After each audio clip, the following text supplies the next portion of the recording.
नमः सिद्धेभ्यः। ओम नमः सिद्धेभ्यः। अहिंसा परमो धर्म की। आचार्य गुरुवर श्री कुंद कुंद भगवान की। आचार्य गुरुवर श्री ज्ञान सागर मुनि महाराज की।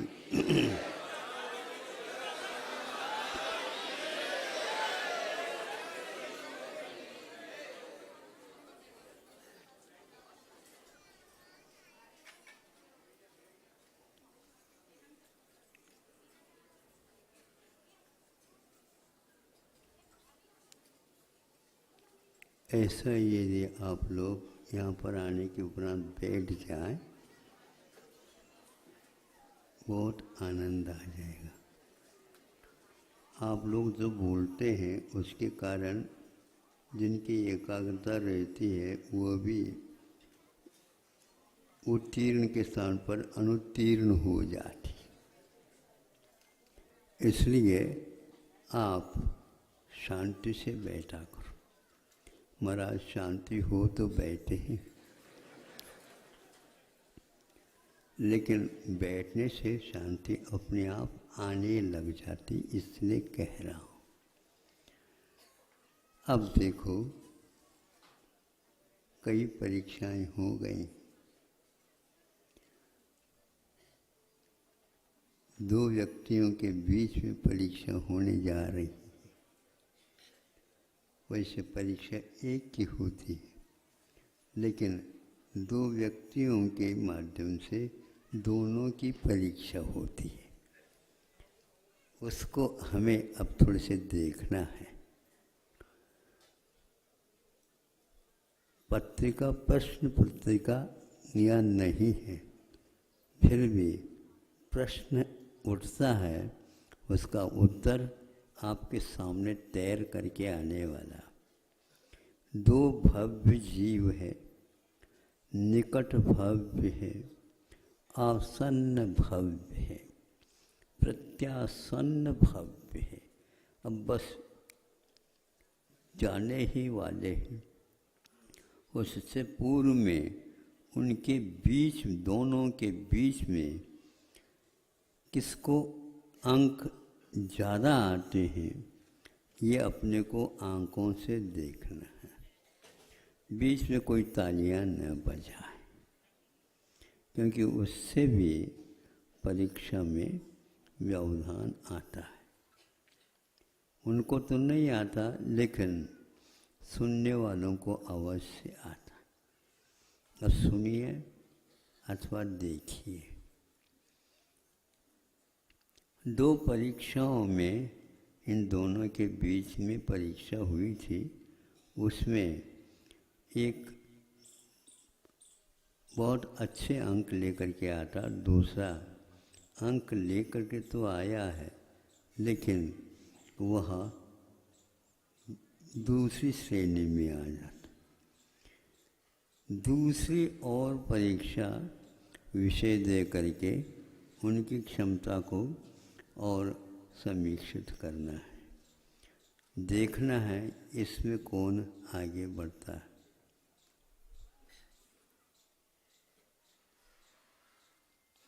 एक की हाइट मैंने शरीर की ऊंचाई कम है और एक की ज़्यादा है।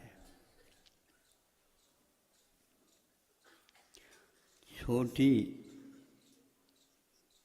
ऊंचाई वाला सोचता है ऐसा कर ले, हम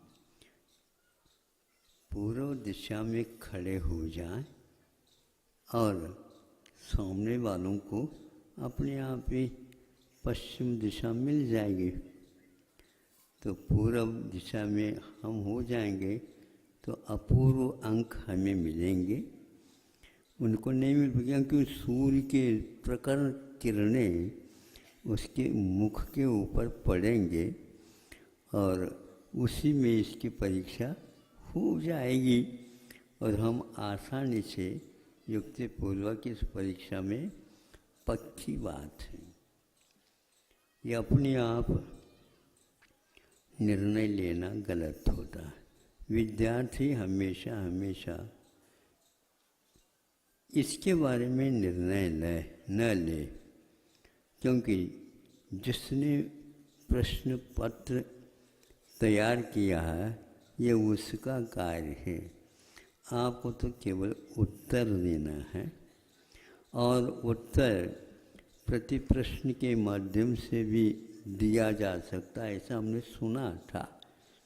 आपके सामने रख, अब वो खड़े हो गए।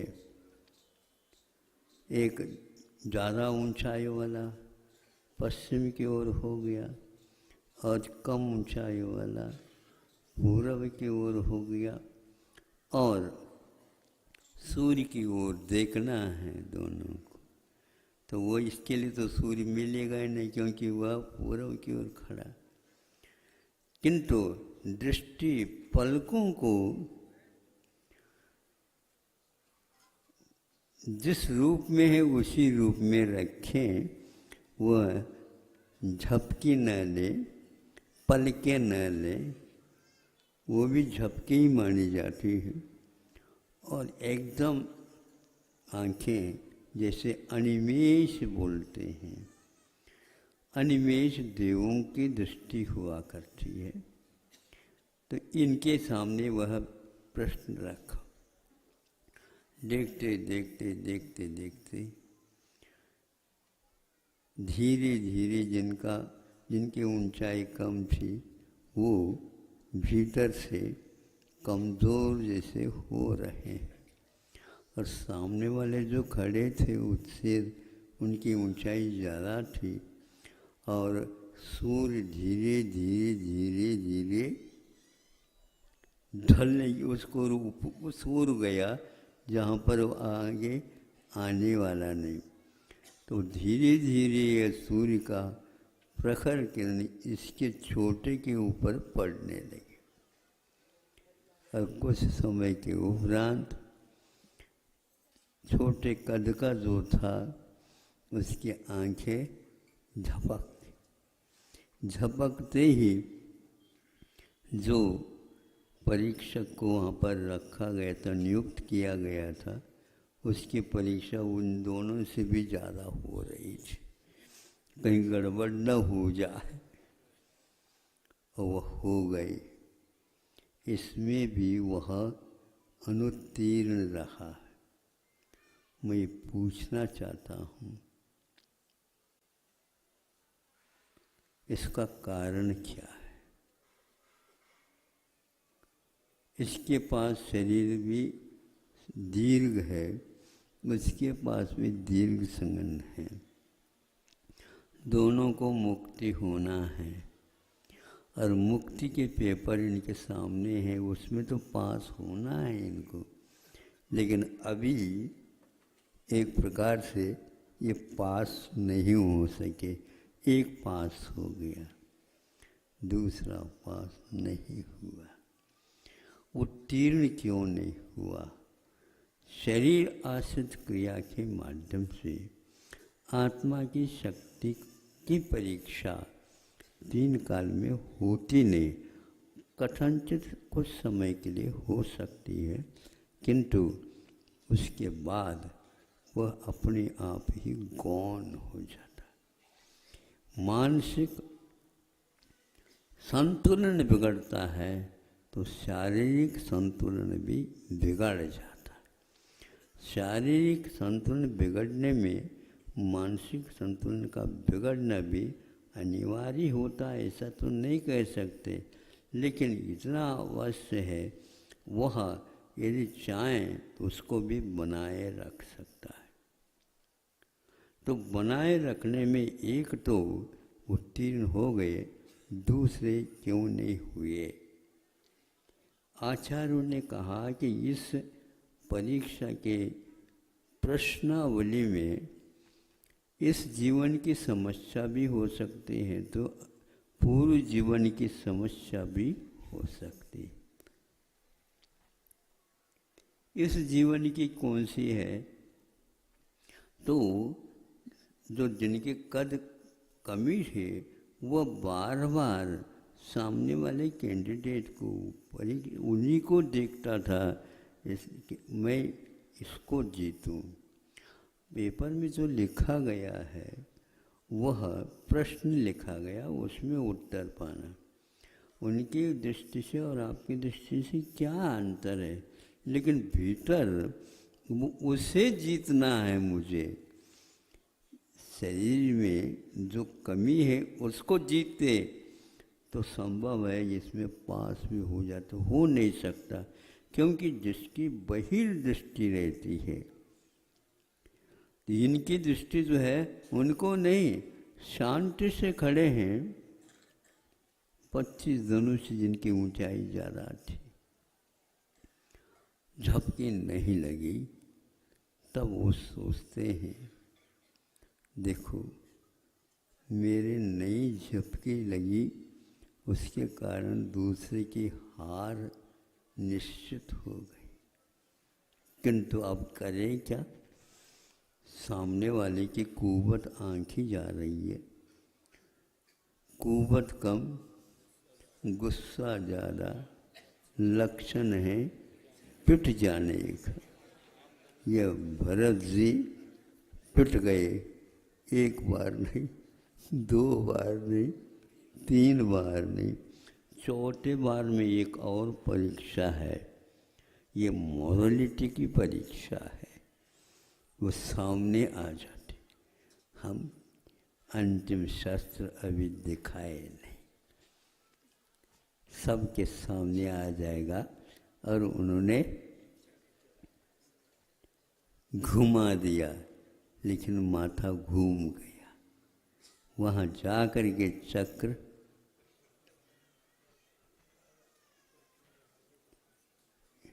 ये सही है ना, परिक्रमा ऐसा तो नहीं, क्योंकि आपको ज्ञात है ना शादी के समय पर।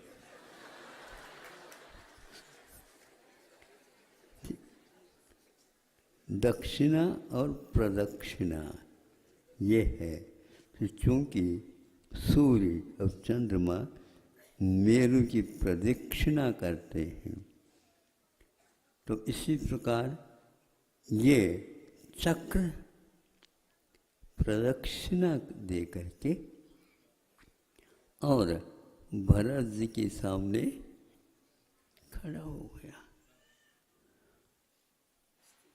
बाहुबली की परिक्रमा 3 पेपर के अपेक्षा से ये पेपर बहुत टफ है। इसमें मेरी नीतिगत परीक्षा भी हो गई। हमने वायदा किया था क्षत्रिय होने के नाते इन तीनों परीक्षा में करना। चौथी परीक्षा किसी को लेने के लिए नहीं कहा गया था, और आपने इसको क्यों किया? लेकिन उसमें भी जब हार गए तब प्रश्न उठता है इसमें क्यों हार गए? चक्र तो काम करना चाहिए था, ऐसा कोई नियम नहीं। चक्र के पास भी अपनी नीतियाँ होती हैं, उसके बाहर वो भी काम नहीं कर सकते। आपके पास घड़ी है तो घड़ी है तो उसमें चाबी भरने की चेष्टा है तो भरना ही पड़ेगा आपको।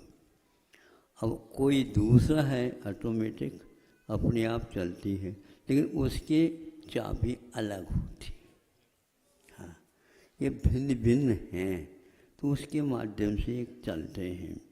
तो आपको ये सोचना चाहिए था कि जिनकी जो है स्थिति वह पूर्व नीति के ऊपर आधारित है, किसी को दुख नहीं पहुंचाने रूप वैयावृत्ति इन्होंने किया था बाहुबली ने।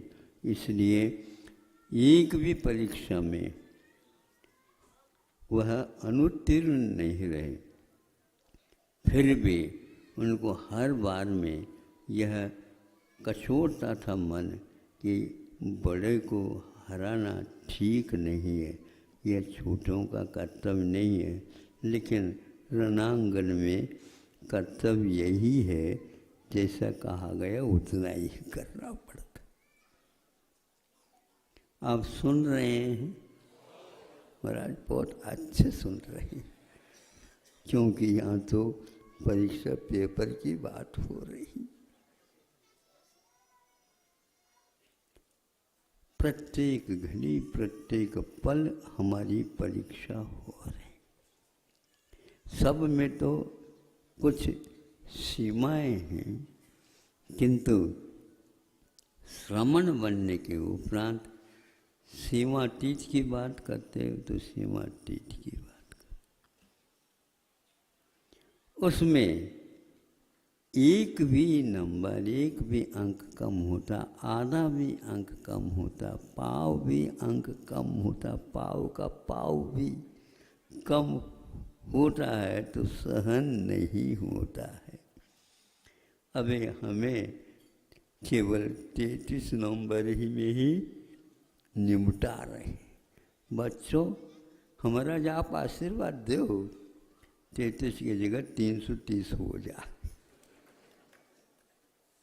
सामने वालों की बुद्धि इस प्रकार हो जाए तो एक जीरो रख दे। उनको केवल जीरो रखना था, लेकिन 33 करके जीरो लिख दिया।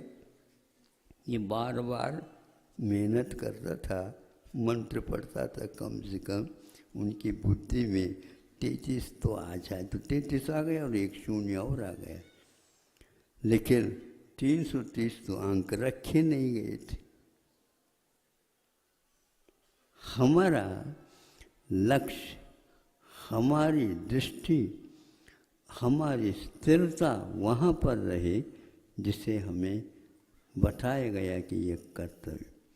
कर्तव्य कोई प्रश्न नहीं, कर्तव्य किसी के द्वारा दिया हुआ नहीं, अपने ही करने के प्रति क्या निष्ठा है उसके यहाँ पर तुलना करने से कम बेशीपन सामने आ जाता। किंतु जो ही किसकी ओर गए, अरण्य की ओर गए, तो उनको केवल ज्ञान की भूमिका बन गई, किंतु भरत चक्रवर्ती को अपना चक्रवर्ती पने को ही निर्वाहित करना था, वो उधर चले गए। हम ज़्यादा नहीं कहना चाहता हूँ, क्योंकि आपका समय पूर्ण हो गया। परीक्षाएं 4 होनी नहीं थी, 3 थी, लेकिन चौथी भी परीक्षा हो गई। उस समय दोनों पक्ष को लगा, जो एक प्रकार से निष्पक्ष होकर के खड़े थे, उनको भी लगा ये ठीक नहीं किया, और आज तक भरत चक्रवर्ती का नाम लिया जाता है, लेकिन सहोदर के ऊपर चक्र चलाना तो ठीक नहीं। इसके बीच में एक और परीक्षा हुई है, तीनों परीक्षा में बाहुबली और पास होते गए थे। जब मल्ल युद्ध हुआ उस समय बाहुबली ने दोनों पैर पकड़ के या हाथ पकड़ करके यूं उठाया और आसमान में उनको उछालने वाले थे। अब वो कहते नहीं, उछालना नहीं, नीचे गिर जाए अच्छा नहीं माना जाता, और धीरे से उसको उतार करके धरती पर रखा। उस समय सभी ने देखा होगा, देखो बाहुबली के पास इतना बल होते हुए भी उन्होंने उसको पटकाने की भाव कर सकता, लेकिन ये पटकाने की भी बात इन्होंने की है, यह अनीति परक है। इसलिए आपको कहता हूँ, नीति हमेशा हमेशा हमारी परीक्षा लेती रहती है, उसमें हमें पास होना है, क्योंकि नीति हमारा कर्तव्य है। अहिंसा परमो